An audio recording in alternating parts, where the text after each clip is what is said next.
What a fantastic conference it has been, as per previous years. Terrific speakers, great content. Really, my job is to wrap it up from a technology perspective. What are we seeing at Telstra Health? And what are we seeing from a technology perspective that others are doing, and what sort of trends are emerging? From a Telstra Health perspective, we're a health technology company, as many would know. We operate now in all parts, really, of the health and aged care landscape, and I won't go through them, but a couple of recent acquisitions I think may be very pertinent for this sector. The first one is medical director GP software. We all know the importance of greater connectivity with GPs, and we really look forward to what sort of opportunities we may have to do better there. The other less well-known acquisition is Power Health. Now, Power Health is the leading activity-based costing and billing system in the acute sector, certainly in Australia, and it's also international. And obviously where aged care is going in terms of the need to understand the true cost of care presents some real opportunities, I think, for us to help our clients. So watch this space with those. Telstra Health has a global footprint now, which is great. Frankly, what we care about here at the Age and Disability sector, business division, is Australia. So we've got a large cohort of wonderful and growing clients with all sorts of needs, and we want to address those needs here for the next few years. We have no intention of diverting our investment spend anywhere else. So rest assured, if you're a client out there, and I know there's plenty of wonderful clients in the audience, your money stays here in Australia. When I think about technology, I think about staff. I think about people, and the theme of the conference, or one of many themes, has been around the challenges we have as a sector in terms of attracting and retaining staff.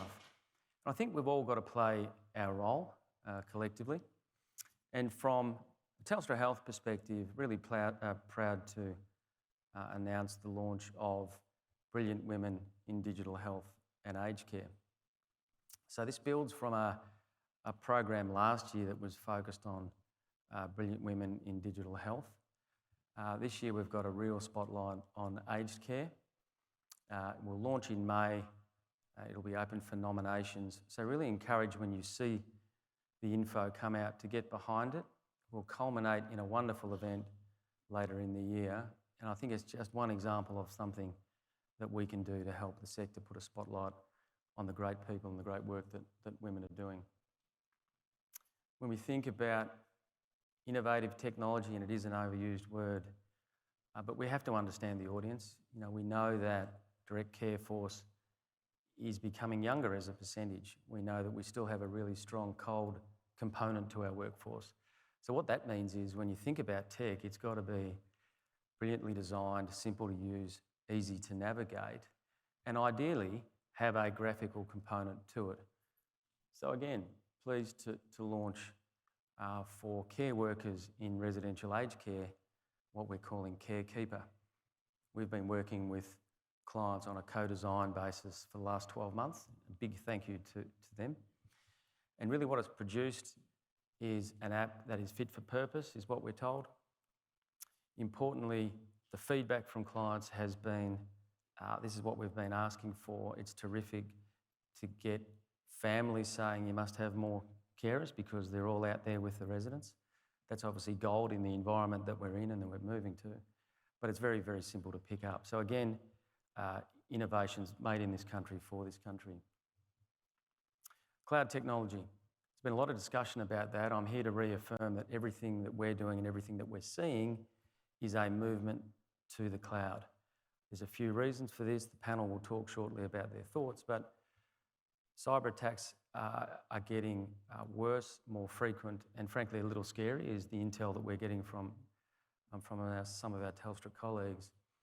And when you think about the discussions on consolidation in the industry, how we will have fewer but potentially much, much larger organisations, it becomes important to be able to scale quickly.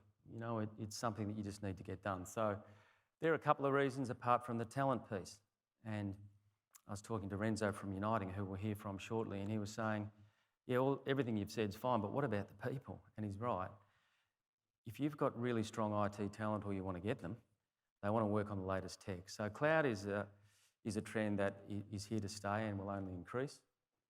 If you think about the big platform players such as Microsoft, very hard to compete with them on their spend for cybersecurity, disaster recovery.